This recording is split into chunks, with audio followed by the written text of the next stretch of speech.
Vadodara railway station પર digital લોન્જનું ભવ્ય ઉદ્ઘાટન। વડોદરા હંમેશા વિકાસ અને નવીનતામાં અગ્રેસર રહ્યું છે, ત્યારે વડોદરામાં સંસ્કારી નગરીના રેલવે સ્ટેશનના નામે વધુ એક સિદ્ધિ જોડાઈ છે। વડોદરા રેલવે સ્ટેશન પર ગુજરાતના પ્રથમ ડિજિટલ લોન્જનું ભવ્ય ઉદ્ઘાટન કરવામાં આવ્યું। ભારતીય રેલવે બોર્ડની મંજૂરી બાદ તૈયાર થયેલું આ લોન્જ મુસાફરોને ટ્રેનની મુસાફરી દરમિયાન એરપોર્ટ જેવો અહેસાસ કરાવશે। વડોદરા રેલવે સ્ટેશન હવે માત્ર મુસાફરીનું માધ્યમ નહીં, પણ આધુનિક સુવિધાઓનું કેન્દ્ર બની ગયું છે। વડોદરાના લોકપ્રિય સાંસદ ડૉક્ટર હેમાંગ જોશીના વરદ હસ્તે આ ડિજિટલ લોન્જનું ઉદ્ઘાટન કરવામાં આવ્યું। આ પ્રસંગે વડોદરાના ધારાસભ્ય કેયુર રોકડિયા અને રેલવેના ઉચ્ચ અધિકારીઓ ખાસ ઉપસ્થિત રહ્યા હતા। અહીં પ્રતીક્ષા કરી રહેલા મુસાફરોને આરામદાયક સોફા, હાઈ સ્પીડ ઇન્ટરનેટ અને ડિજિટલ ડિસ્પ્લે જેવી સુવિધાઓ મળશે।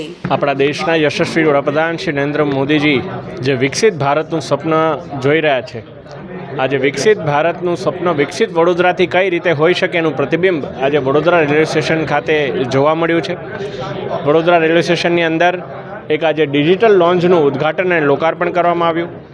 જ્યારે કોઈ મુસાફર હોય, પોતાના નોકરી ધંધા અર્થે તેઓ ટ્રાવેલ કરી રહ્યા હોય, ટ્રાવેલ કરવા સમયે એમને 2 મિનિટ આરામ કરવો હોય, એમને મીટિંગ કોઈ અર્જન્ટ અટેન્ડ કરવાની હોય કે લેપટોપની અંદર એમને કામ કરવું હોય, ત્યારે જે પ્રકારે એરપોર્ટની અંદર આપે સુવિધા જોઈ રહ્યા છો, એવી જ સુવિધા અહીંયા વીવીઆઈપી લોન્જ જેવી ડિજિટલ લોન્જની અંદર આ સુવિધા છે।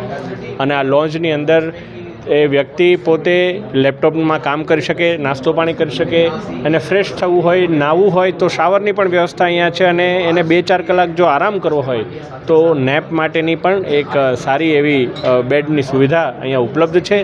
આજે ભારતની અંદર બીજી આવી સુવિધા અને ગુજરાતની પહેલી એવી સુવિધા વડોદરા રેલવે સ્ટેશન માટે જ્યારે ઊભી થઈ હોય, ત્યારે વડોદરાના તમામ પેસેન્જર્સને હું શુભકામનાઓ પાઠવું છું અને આ સુંદર સુવિધા બદલ રેલવેના અધિકારી શ્રી DRMC અને તમામ લોકોને હું ખૂબ ખૂબ શુભેચ્છાઓ અને અભિનંદન પાઠવું। આજે રેલવે સ્ટેશન ખાતે, વડોદરા રેલવે સ્ટેશન ખાતે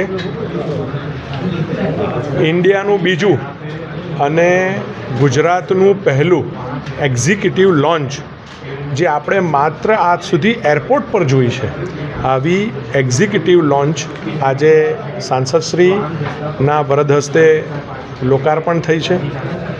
ખરા અર્થની અંદર એક્ઝિક્યુટિવ લોન્ચ એરપોર્ટ પર જે જોવામાં આવે છે, હવે રેલવે સ્ટેશન પર મુસાફરોને એનો લાભ મળવાનો છે અને ખૂબ નજીવા ભાડે। કોઈને પણ એન્ટ્રી જોઈતી હશે તો માત્ર 200 રૂપિયામાં અનલિમિટેડ ટી, કોફી, બિસ્કિટ સાથે એની એન્ટ્રી મળવાની છે। અને એની સાથે ત્યાં એને કદાચ રાત્રે ઉતરે છે અને એને ત્યાં સૂઈ જવું છે તો સેપરેટ બેડની પણ વ્યવસ્થા અને ખૂબ નજીવા ભાડા, એ પણ 2 કલાકના 500 રૂપિયા જેવા ભાડા સાથે એને હોટલ સુધી ના જવું પડે અને એની વચ્ચે આરામદાયક સ્થિતિ પણ એને મળે એવું એક આયોજન, ખૂબ સરસ આયોજન આજે રેલવે વિભાગ દ્વારા કરવામાં આવ્યું છે, આજે ઉદ્ઘાટન કરવામાં આવ્યું છે। એની સાથે રેલવે વિભાગે આજ દિન સુધી જે કામો કર્યા છે અને ભવિષ્યની અંદર જે કામો કરવા રેલવે વિભાગ જઈ રહ્યું છે, જે ઇન્ટિગ્રેટેડ વ્યવસ્થા, હાઈ સ્પીડ ટ્રેનથી રેલવે સ્ટેશનની અને એવી અનેક સુવિધાઓ, રેલવે સ્ટેશન પર નવા વેરહાઉસીસ બનવાની, પેકિંગ વ્યવસ્થા કરવાની, અનેક બીજી કંપનીઓ સાથે, રેસ્ટોરન્ટ સાથે કિયોસ્ક અહીંયા મૂકવાની, આવી અનેક સુવિધાઓ આપણને મળવા જઈ રહી છે।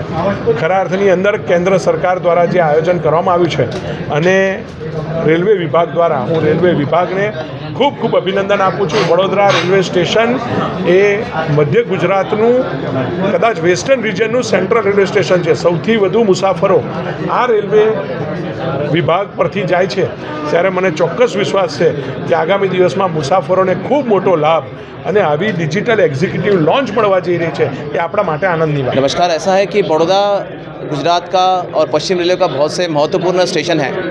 इसके इम्प्रूवमेंट का, सुधार की जो कार्य हमने धीरे धीरे शुरू किए हैं। सर्वप्रथम आपने देखा होगा कि स्वच्छता के विषय में हमने बहुत कार्य किए। यहाँ पे ये पश्चिम रेलवे का या गुजरात का सर्वोत्तम स्वच्छ स्टेशन तक हमने इसको ले गए हैं। साथ ही जो पैसेंजर्स यहाँ आते हैं, ये बहुत इंपॉर्टेंट इंडस्ट्रियल और कमर्शियल सिटी है, तो लोग मुंबई से, दिल्ली से, अहमदाबाद से आते हैं, अपना कार्य पूरा करके उनको वापस जाना होता है।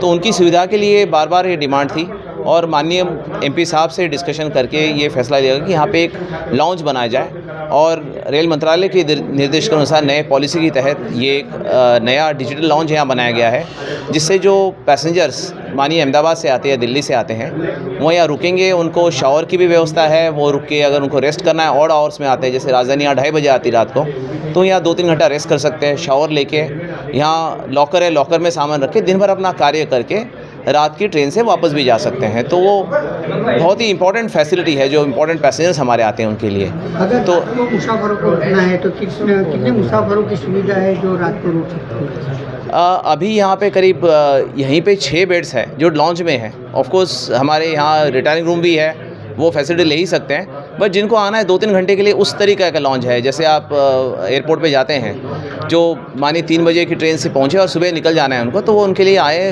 और फिर पूरी फैसिलिटी भी है, वहीं नहा लिए, नाश्ता कर लिया, ताकि फिर वहाँ से अपने कार्य पे गए, वापस आके अपने लॉकर से सामान लिया और ट्रेन पकड़ के वापस चले गए। पूरे दिन में अपने बड़ौदा रेलवे स्टेशन पर कितना ट्रैफिक रहता है, कितने मुसाफिर?